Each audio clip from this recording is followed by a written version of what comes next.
Hi everyone, I'm doing this video to recap what I've done in the past 3 months for my pixel art game Punch the Garden, a 2D side-scrolling brawler where you play as a mustache punching everything in the garden. In this devlog, I will go through how I set up the foundations of the game. To start off, I have finalized the passive skills system. Passive skills are a core component of the game. They are upgrades that improve the mustache's combat abilities, ranging from stat upgrades such as increasing HP, attack damage, defense points, to upgrading even the fighting moves of the mustache.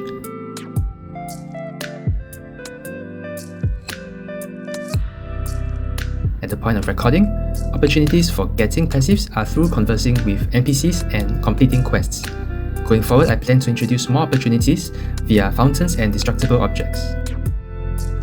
I plan to have at least 50 passives in the game, hopefully reaching 100. Different compositions of passives would then give rise to very different builds and ultimately a very different experience in the game. Basic UIs for a player guide and settings have also been done up. Next, I updated the design of the first area, Merry Walk. I drew a mock-up of what I think the area could look like in my pixel art editor. I then cut out the individual objects and dragged the assets into the game. Within Merry Walk, I started to implement the event systems. As players step into the danger area, inactive monsters in the background would be triggered. I created a reusable trigger enemy node that accepts node objects to trigger. I have divided the accepted node objects into 4 categories. Enemies will be dragged into the enemy category. Entry points are points where enemies can jump into the game from the background. In this case, it is a fence that lowers itself for pigeons to enter the game. How walls work can be seen in the Wary Oak area, where 2 thorn walls sprout up, trapping the player. The trigger enemy node only removes the walls when all enemies within the array have been defeated. The next thing I tackled was the map system. The flow of the game would be for players to travel from one area to another. Again, I went to the pixel editor to draw up the mockup of the map scene. The map will be based on a node system and players progress by traveling to adjacent nodes that are unlocked. At the point of recording, we have the areas Merry Walk, Trail Crossing, and Wary Oak.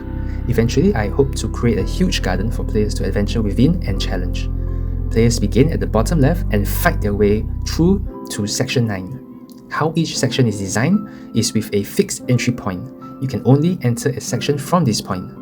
Why I have done so is to allow the quest system to be area dependent. A normal progression would be to accept a quest at area A and then finish it at area B. A problem here is that players can detour and access area B first, and because I do not let players revisit cleared areas, the progression would then be broken because sequence matters. Hence, the solution for this is to use the entry points to give out the area-dependent quests. You cannot visit Area B unless you enter entry point A. I've also done up a basic UI to keep track of your quests. The save and load feature have also been completed. After you clear an area, you reach the map scene, and that is when progress is saved. On loading the game, the NPC at the entrance will then prompt you if you want to load your path to progress. Lastly, I had to learn sound design. I typically approach it in 2 steps. Get a bass sample and then enhance it. To get a bass sample, I began hitting things around my room. I then booted up Reaper, which is a digital audio workstation. Within Reaper, there are several effects I would apply to enhance the sound. To give more texture to a hit sound, I could layer it, and I could also shift the pitch of the individual sounds. To get a simple whoosh sound, I recorded some white noise. With EQ, I could toggle which frequencies I want to favor. So in this case, I would lower the decibels of the frequencies on the 2 ends while pushing up the decibels in the middle. Volumes can be toggled at the corners here. Then by shortening the duration, it begins to sound more like a whoosh. Putting this whoosh right before the impact can make it feel stronger.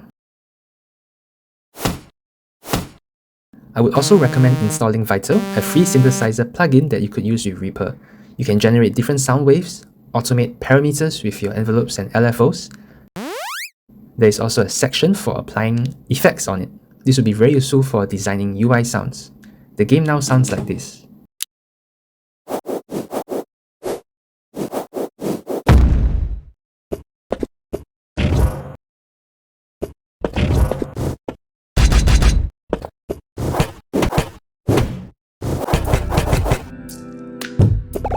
And that is all for the devlog. Now that the foundations are laid, I can focus much more on expanding the world of Punch the Garden. That will mean much more passive skills, much more enemies, areas to discover, finally implementing bosses in the world, and getting into the lore and storytelling of the game.